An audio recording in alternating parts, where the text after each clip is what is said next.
Auditeurs, auditrices qui nous écoutent à travers le monde.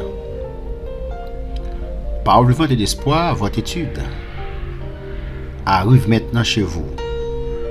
Avant de commencer, nous allons prier ensemble. Prions ensemble. Père Céleste, Dieu d'amour, Dieu miséricorde, Dieu est alpha et oméga, le commencement et la fin. Nous te remercions, Seigneur, parce que tu nous as gardés, tu nous as protégés, Père Saint. Aujourd'hui, Père Saint, nous allons partager ta parole. Nous te demandons d'illuminer notre intelligence. Nous te demandons, Père Saint, alléluia, d'éclairer notre esprit, afin que nous puissions partager ta parole. Parle, Seigneur, ton serviteur écoute. Nous te prions, non, en vertu de mérite, mais nous de Jésus ton Fils, qui vit qui au siècle des siècles. Amen. Encore une fois de plus, nous remercions, ou même qui a une possibilité, qui de nous partager l'évangile, ou même qui aider nous faire travail là, nous remercions, Seigneur est capable de bénir, nous prions pour Seigneur capable de bénir, pour continuer bon courage, pour aider nous faire travail ça, ou même capable de nous partager l'évangile sous différentes formes. Nous remercions encore pour le travail ça va aider nous faire. Donc, merci parce que vous avez fait des commentaires et en plus parce que vous avez remis page non, ok, et parce que vous avez partagé études non. Donc, nous remercions pour le travail ça va aider nous faire. Donc, je dis encore, nous allons continuer avec vous, ok, avec sujet ça qui c'est le Dieu intègre. Nous étudions ensemble le Dieu intègre. Béni soit l'Éternel, le Dieu intègre. Dieu, c'est toute chose. Ok? Pour Dieu connaît toute bagaille. Parce qu'il est omniscient. Ok? Dieu est omniscient. C'est-à-dire, il sait tout. Mais, s'il était comme les faux dieux de plusieurs religions, il pourrait volontairement nous cacher la vérité et nous dire des faussetés, n'est-ce pas? S'il était comme les faux dieux, n'est-ce pas, de plusieurs religions, il pourrait volontairement nous cacher la vérité et nous dire des faussetés. Heureusement, le Dieu de la Bible n'est pas comme certains dieux grecs ou romains qui mentaient ou ne tenaient pas parole. L'Éternel des armées peut-il mentir? L'Éternel des armées peut-il mentir? Que dit la Bible à propos de la véracité des paroles de Dieu? Nous allons voir ensemble à propos, n'est-ce pas, de la véracité des paroles de Dieu. Nous allons lire ensemble 2 Samuel 7, verset 28. 2 Samuel 7, verset 28. 2 Samuel 7, verset 28. 2 Samuel 7, verset 28. Nous lisons ensemble. Maintenant, Seigneur éternel, tu es Dieu et tes paroles sont vérité. Et tu as annoncé cette grâce à ton serviteur. Béni soit l'Éternel, mon rocher. Waouh! Maintenant, Seigneur éternel, tu es Dieu et tes paroles sont vérité. Soulignez ça pour nous dans la Bible. Tes paroles, et tu as annoncé cette grâce à ton serviteur. La question, qu'est dit la Bible à propos de la véracité des paroles de Dieu? Romains 3, verset 3 et 4. Romains 3, verset 3 et 4. Romains 3, verset 3 et 4. Et quoi? Si quelques-uns n'ont pas cru, leur incrédulité anéantira-t-il? Excuse-moi. En quoi? Si quelques-uns n'ont pas cru, leur incrédulité anéantira-t-elle la fidélité de Dieu? La réponse, loin de là. de là. Que Dieu, au contraire, soit reconnu pour vrai. Et tout homme pour menteur, selon qu'il est écrit, afin que tu sois trouvé juste dans tes paroles et que tu triomphes lorsqu'on te juge. Waouh!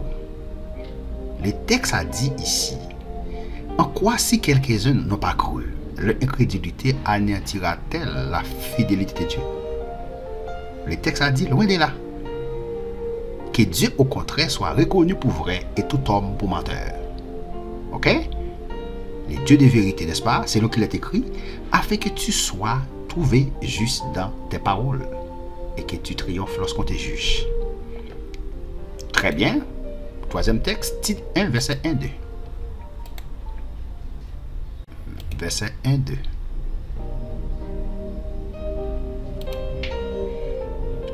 Tite 1, verset 1-2. Paul, serviteur de Dieu et apôtre de Jésus-Christ pour la foi des élus de Dieu et la connaissance de la vérité qui est selon la piété, lorsqu'elle repose sur l'espérance de la vie éternelle promise dès le plus ancien temps par les dieux qui ne ment point. Ok? Par les dieux qui ne ment point. Ok? Par les dieux qui ne ment point. Ok? Bon Dieu pas capable de faire mentir. Ok? Il n'est pas capable de faire mentir. Ok? Ça le dit à bouche. Il a un pouvoir pour l'accomplir. Ok? La parole de Dieu est la vérité. Ok, maintenant, qu'est-ce qui devrait caractériser un serviteur de l'Éternel? Qu'est-ce qui devrait caractériser un serviteur de l'Éternel? C'est une question. Qui s'acte de caractériser un serviteur de l'Éternel? S'acte de caractériser. On regarde dans Somme 15, verset 1-2. Pour nous, s'acte de caractériser un serviteur de l'Éternel. Somme 15, verset 1-2. Pour nous, s'acte de caractériser un serviteur de l'Éternel. Somme 15, verset 1-2. Et dit Somme de David, ô Éternel, qui se joindra dans ta tente, qui demeurera sur ta montagne sainte. Verset 2. C'est lui qui marche dans l'intégrité. C'est lui qui marche dans l'intégrité, qui pratique la justice et qui dit la vérité selon son cœur. Béni soit l'Éternel. C'est lui qui marche dans l'intégrité, qui pratique la justice. Donc d'après le texte ici, qu'est-ce qui devrait caractériser un serviteur de l'Éternel? D'après Somme 15, verset 1-2, ça t'a de caractériser un serviteur de l'Éternel. C'est que ça lié, c'est l'intégrité. Pratiquer la justice et dire la vérité. Un serviteur de l'Éternel, c'est ça que tu as de caractériser. Il doit être intègre. Il doit vivre dans l'intégrité. N'est-ce pas? Il doit vivre dans la justice. Et parole, il doit parole de vérité. Béni soit l'Éternel. Parole, il doit parole de vérité. On regarde le texte encore dans 2 Jean 1, verset 4. 2 Jean 1, verset 4. 2 Jean 1, verset 4. 2 Jean 1, verset 4. Il dit, j'ai été fort réjoui de trouver de tes enfants qui marchent dans la vérité, selon le commandement que nous avons reçu du Père. Des ans, ok, je trouvais, n'est-ce pas, j'ai été fort réjoui de trouver de tes enfants qui marchent dans la vérité. Soulignez ça pour nous. Qui marchent dans la vérité. Qu'est-ce qui devrait caractériser un serviteur de l'Éternel? Un serviteur de l'Éternel, n'est-ce pas, il doit marcher dans la vérité. Ouais, même bagarre là. Ok, maintenant, pourquoi? Alors, puisque Dieu est la vérité, ok, Dieu est la vérité, Dieu c'est ça, les mêmes, c'est vérité, pouvons-nous conclure qu'il est fidèle? C'est une question, hein? Puisque Dieu est la vérité, est-ce qu'il a conclu qu'il est fidèle? On regarde dans Nob 23, verset 19. Nob 23, puisque Dieu est la vérité. Nom 23, verset 19. Est-ce qu'il a conclu qu'il est fidèle? Nom 23, verset 19. Nous lisons ainsi. Verset 19.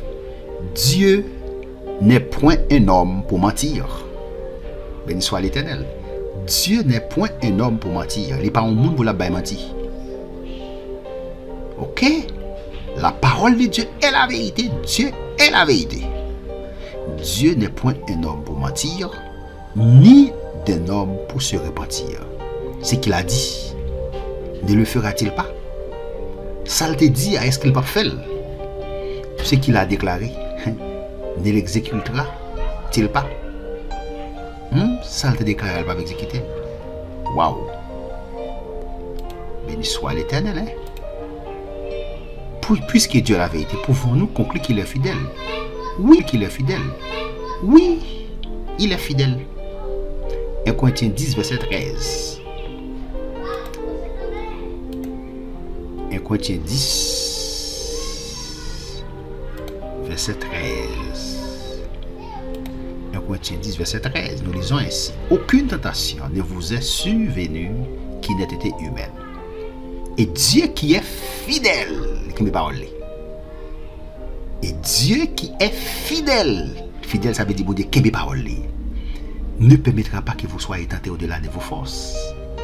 Mais avec la tentation, il préparera aussi le moyen d'en sortir afin que vous puissiez la supporter. La question, puisque Dieu est la vérité, pouvons-nous conclure qu'il est fidèle? Oui. 1 Thessaloniciens 5, versets 23 et 24. Yes. 1 Thessaloniciens 5, versets 23 et 24. Que le Dieu de paix vous sanctifie lui-même tout entier, et que tout votre être, l'esprit, l'âme et le corps, soit conservé irrépréhensible lors de l'avènement de notre Seigneur Jésus-Christ. C'est lui qui vous a appelé est fidèle. C'est lui qui vous a appelé est fidèle. C'est lui qui m'a appelé est fidèle. C'est lui qui vous a appelé est fidèle. C'est lui qui nous a appelé est fidèle. Et c'est lui qui le fera. Yes, bon Dieu qui relève dans le fidèle. Et c'est lui qui a fait. Yes. Donc, l'intégrité de Dieu, ok, l'intégrité de Dieu est un attribut qu'il veut nous transmettre. Ça, c'est la vérité. L'intégrité de Dieu est un attribut qu'il veut nous transmettre. L'intégrité de Dieu sont un attribut bon Dieu veut transmettre avec nous, qu'il veut transmettre avec nous, qu'il veut banol. Cette qualité se voit-elle dans vos paroles et vos actions? Respectez-vous vos engagements? Est-ce que vous respectez engagement? Respectez-vous vos engagements? Est-ce que vous respectez le contrat? Sans dire avec bouche. Est-ce que vous respectez? Waouh! Que demande la Bible à ce sujet? On regarde qui ça la Bible demande à ce sujet. Ça qui c'est nous allons dans 1 Corinthiens 4 verset 1-2. 1 Corinthiens 4 verset 1-2. 1 Corinthiens 4 verset 1-2. 1 Corinthiens 4 verset 1-2. Il dit ainsi: qu'on nous regarde comme des serviteurs de Christ et des dispensateurs des mystères de Dieu. Du reste, ce qu'on demande des dispensateurs, c'est qu'ils soient fidèles. Yes! Que demande la Bible à ce sujet? Demandez pour nous fidèles. Jacques 5, verset 12. Béni soit l'Éternel. Jacques 5, verset 12.